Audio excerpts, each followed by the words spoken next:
안녕하세요. 이번 시간에는 기둥 배근에 대한 기본적인 사항으로서 기둥에 배치하는 주철근하고 띠철근이 각각 어떤 역할을 하는지 그런 내용들을 살펴보도록 하겠습니다. 자, 기둥에 대한 표시 방법을 다시 한번 복습해 보면 구조 평면도 상에서는 이런 식으로 기둥 부재 옆에 기호로 컬럼의 약자를 뜻하는 C, 그 다음에 일련 번호 1번 이렇게 숫자를 나타내서 C1 이렇게 표기를 하게 되고요. 여기에 대한 상세한 배근에 대한 내용은 뒤편에 있는 기둥 일람표를 찾아서 그 기둥 일람표에 해당하는 C1 기둥을 찾아서 거기에 상세한 내용들을 살펴보면 된다라고 얘기를 했습니다. 네, 도면에 표기하는 방법은 이렇게 10C1 앞에 있는 10이라는 숫자는 보통 층을 의미한다라고 얘기했습니다. 그러니까 10층에 배치해야 되는 일련 번호 1번이 붙어 있는 기둥이다라는 그런 의미로 이해하면 될 것 같습니다. 그래서 이렇게 기둥이 있을 때 보통 우리가 기둥의 디테일을 그리는 방식은 일정한 높이의 단면을 잘랐을 때 위에서 쳐다봤을 때 보이는 모습을 그림으로 그려서 나타낸다라고 이해하면 될 것 같습니다. 그래서 수직으로 기둥의 축 방향으로 서 있는 수직의 주철근, 수직 방향으로 서 있는 주철근은 원형의 형태로 표시가 되고요. 그거를 값하는 형태로 띠철근들이 표시가 되게 됩니다. 그래서 맨 먼저 보면 이 기둥의 형태가 표시가 되고 크기는 700 x 1500으로 되어 있습니다. 그리고 주철근이 30개 그리고 지름이 29mm인 철근을 30개 배치를 해야 된다. 어떻게 배치해야 하느냐라고 하는 거는 단면을 보고 방향성이 조금 차이가 생기죠.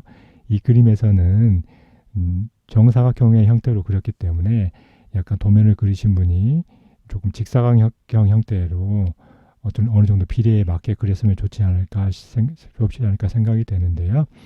거기에 맞추어서 철근을 이제 배치를 해야 되고요. 그 다음에 후프 철근이 있습니다. 이 철근은 사실 지진에 대한 저항성을 갖도록 철근이 배치가 되어 있기 때문에 후프로 표시가 되어 있는데요. 타이바하고 후프는 약간 차이가 있는데 이 부분에 대해서는 나중에 내진 설계 부분에서 다시 얘기하도록 하겠습니다. 어쨌든 주근을 감싸는 후프 철근을 10mm짜리 철근을 써야 되고 300 중간 부분에서는 미드가 중간 부분이 되겠죠. 중간 부분은 300 간격으로 그 다음에 상하의 단부의 경우에는 150 간격으로 배치하라라고 되어 있습니다. 자, 이렇게 기둥의 경우에는 기둥의 축 방향과 일치하는 주철근이 있고 그리고 그것을 감싸는 띠철근 혹은 후프는 내진 설계와 관련된 부분이라고 이해하시면 될 것 같고요. 일단은 보통 모멘트 골조와 같은 경우에는 보통 띠철근으로 우리가 부르면 될 것 같습니다.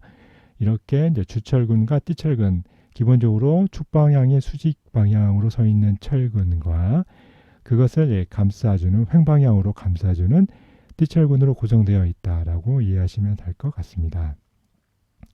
자, 그럼 이 주철근을 우리가 배치하는데 이 철근이 어떤 역할을 하는지 살펴보겠습니다. 자, 첫 번째로 압축력을 부담합니다. 기둥의 경우에는 축방향력이 우세하게 작용하게 되는데요. 특히 내부에 있는 기둥의 경우에는 그렇습니다. 그 경우를 콘크리트하고 분담을 하게 됩니다. 그리고 인장력도 부담합니다. 휜 모멘트 때문에 인장력이 발생한다라고 되어 있는데요. 이 부분은 뒤에서 자세히 설명하겠습니다. 자, 그럼 먼저 압축력을 부담하는 부분부터 이해를 해보겠습니다. 자, 우리가 이렇게 기둥, 슬라브 이렇게 짜서 만든 구조체, 이걸 보통 라멘 구조라고 표기를 하거나 혹은 우리가 이제 보통 모멘트 골조처럼 골조라는 프레임이라는 식으로 표기를 하게 됩니다. 자, 일반적으로 많이 쓰는 우리가 남행 구조라고 생각을 했을 때요. 이런 경우에 우리 기둥의 역할을 생각을 해보면 기둥은 각각 영역을 분담을 해서 그 분담한 영역에 해당하는 하중을 부담을 하게 됩니다. 지금 이 일점세선으로 표시되어 있는 가운데에 있는 내부에 있는 기둥을 생각을 해보면 위에서 전달되는 하중을 점점 누적시켜 가면서 아래층으로 전달하게 되고요. 그 최종적으로는 기초로 전달하는 역할을 하게 됩니다. 그래서 결국 기둥은 중력 방향이죠. 연직 방향이 될 것 연직 방향으로 전달되는 이 축 방향력을 기초로 전달하는 역할을 하기 때문에 그래서 압축력이 우세하게 작용하게 된다고 볼 수 있습니다. 특히 내부의 기둥의 경우에는 이렇게 압축력이 우세하게 작용하게 되는데요. 그렇기 때문에 이 압축력에 대해서 저항을 해야 되고 이 부분에 대해서 콘크리트가 일정 부분 분담을 하고 그리고 주철근이 분담을 하는 역할을 한다고 이해하시면 될 것 같습니다. 자, 그 다음에 두 번째로 인장력이 발생한다라고 얘기를 했는데요. 인장력이 발생하는 부분은 특히 외부에 있는 철근, 외부에 있는 기둥, 그리고 특히 상부층에 있는 기둥이 특히 이런 응력이 더 많이 발생하게 됩니다. 자, 그럼 이렇게 점선으로 표시되어 있는 맨 위에 있는 기둥을 우리가 자세히 들여다본다라고 하면 자, 이렇게 기둥과 기둥 사이에 보가 연결되어 있습니다. 자, 그런데 여기에 보에 하중이 작용하게 되면 보가 이렇게 휘어지는 변형이 발생하게 됩니다. 보가 이렇게 휘어지게 되었을 때 거기에 붙어 보를 보게 된다면 중앙부의 경우에는 아랫방향으로 구부러지는 휨 모멘트가 발생을 하게 되고요. 그 다음에 기둥하고 접해 있는 단부 이 부분에서는 윗방향으로 구부러지는 휨 모멘트가 발생을 하게 됩니다. 철근 콘크리트 구조물의 경우에는 기둥과 보가 강접합되어 있기 때문에 쉽게 얘기하면 일체화되어 있기 때문에 거기 기둥에 접해 있는 보 부분이 자유롭게 휘지 못하기 때문에 그래서 위로 구부러지는 그런 부 모멘트가 발생한다고 이해하시면 될 것 같습니다. 자, 이렇게 부 모멘트가 발생하게 되면 기둥도 따라서 이렇게 휘게 됩니다. 강접합되어 있다고 말씀드렸는데요. 기둥과 보가 이렇게 강접합되어 있으면 원래 이렇게 기둥하고 보가 직각으로 연결이 되어 있겠죠. 그런데 이렇게 보가 휘게 되면 보를 따라서 이런 방식으로 원래 처음 부재가 접합되어 있던 접합각이 그대로 유지가 돼야 됩니다. 근데 구조적으로 보면 강접합이라는 의미는 이 의미라고 볼 수가 있겠습니다. 그래서 부재가 접합되어 있는 직각이 그대로 유지가 돼야 되기 때문에 그래서 보가 휘게 되면 따라서 기둥이 휘게 되고요. 이렇게 기둥이 휘면서 휨에 의해서 발생하는 인장력, 외곽 부분에는 늘어나는 방식으로 변형이 되기 때문에 인장력이 작용하게 되고 이 인장력에 대해서 주철근이 분담한다고 이해하시면 될 것 같습니다. 자, 그래서 이 주철근은 수직 방향의 연집 방향의 압축력뿐만 아니라 구부러질 때 발생하는 인장력도 분담한다 이렇게 이해하시면 되고요. 자, 그거를 감싸고 있는 띠철근의 경우는 그러면 어떤 역할을 하느냐 살펴보겠습니다. 자, 띠철근은 첫 번째로 축방향 주근을 고정하는 역할을 합니다.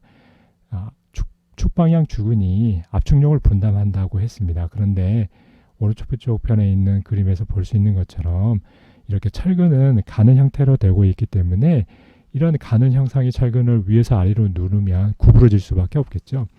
그래서 이 구부러지지 않도록 막아주는 역할도 하는 거고요. 좌굴을 억제하는 역할을 하는 것이고 그리고 콘크리트를 타설하게 되면 측압이 워낙 크기 때문에 이 띠철근이 없으면 주근이 원래 위치에 있지 않게 되고 이동해 버리게 됩니다. 그래서 제 위치에 있어야 철근은 자기 성능을 발휘할 수 있기 때문에 주철근이 콘크리트를 타설하는 동안 절대 이동하지 않도록 잡아주는 역할을 띠철근이 한다고 볼 수 있겠습니다. 이 부분은 쉽게 이해할 수 있는 부분이고요.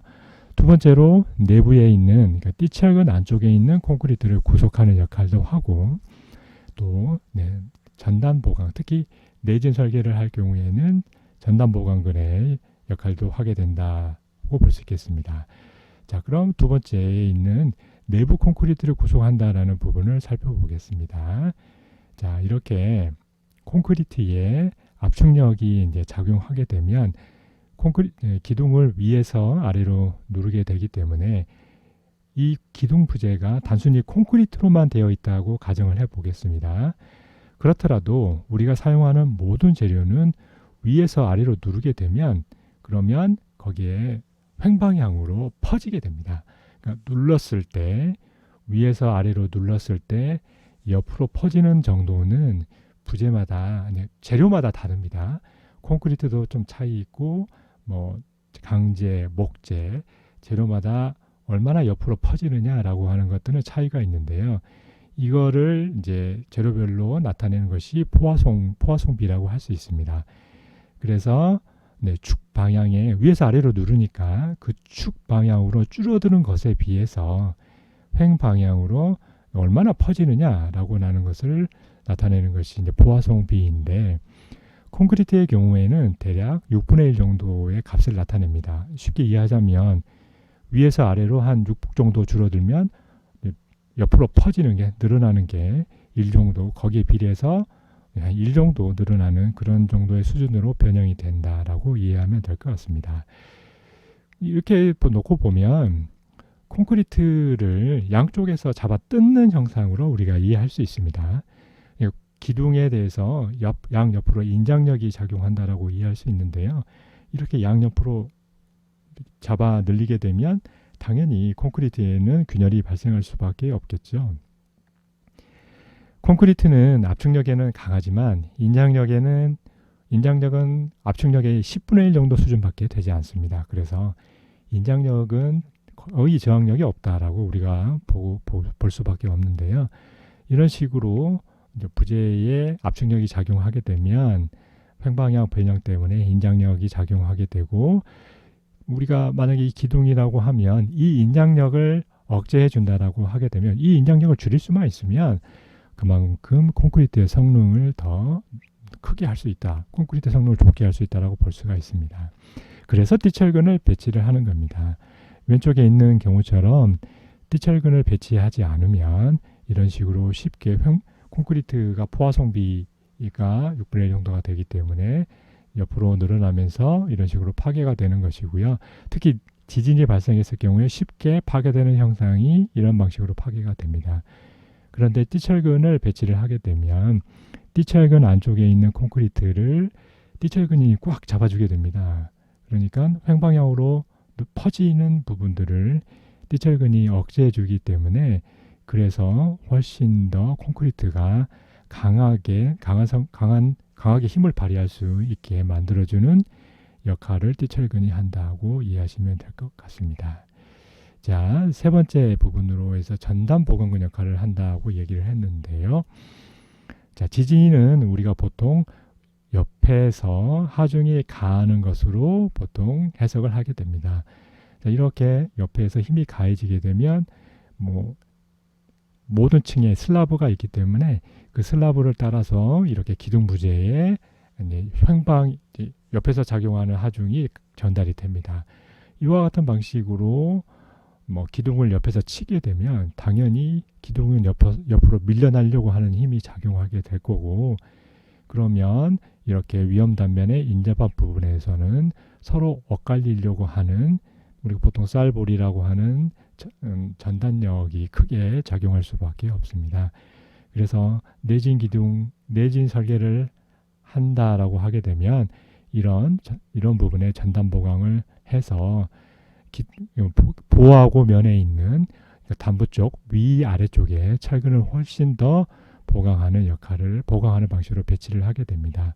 그래서 이런 식으로 전단 보강근의 역할을 하기 때문에 띠철근의 역할은 굉장히 많은 역할을 하게 되는 것이고요.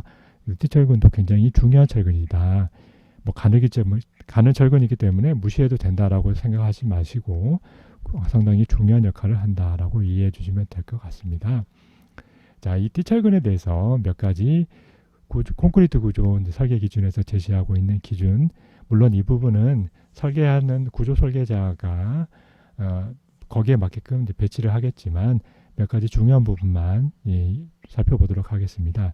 자, 첫 번째로 모든 모서리 축 방향 철근과 하나 건너 위치하고 있는 축 방향 철근들은 135도로 구부린 띠철근의 모서리에 의해서 횡 지지되어야 한다라는 규정을 가지고 있습니다. 이게 무슨 의미인지 보면요.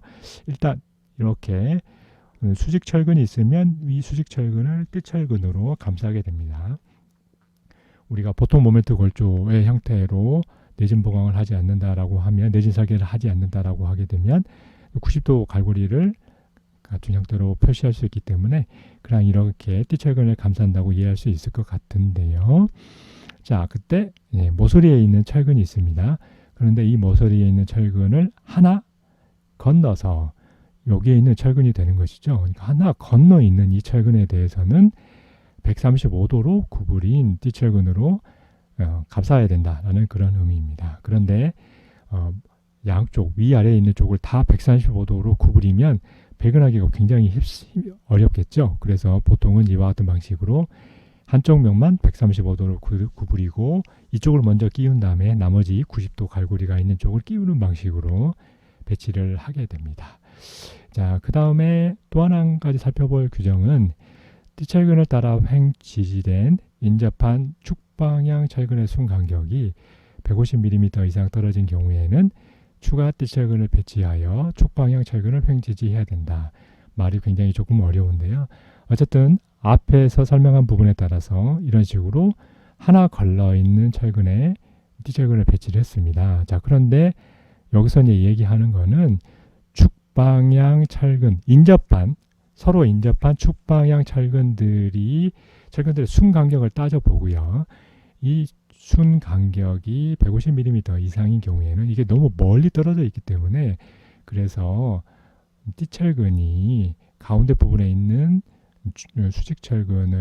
주철근을 제대로 잡아주지 못하니까 이래서는 안 된다. 그래서 이와 같은 방식으로 추가 띠철근, 보조 띠철근이라고 하기도 하죠. 이렇게 배치를 해서 잡아주어야만 된다라는 얘기가 되겠습니다.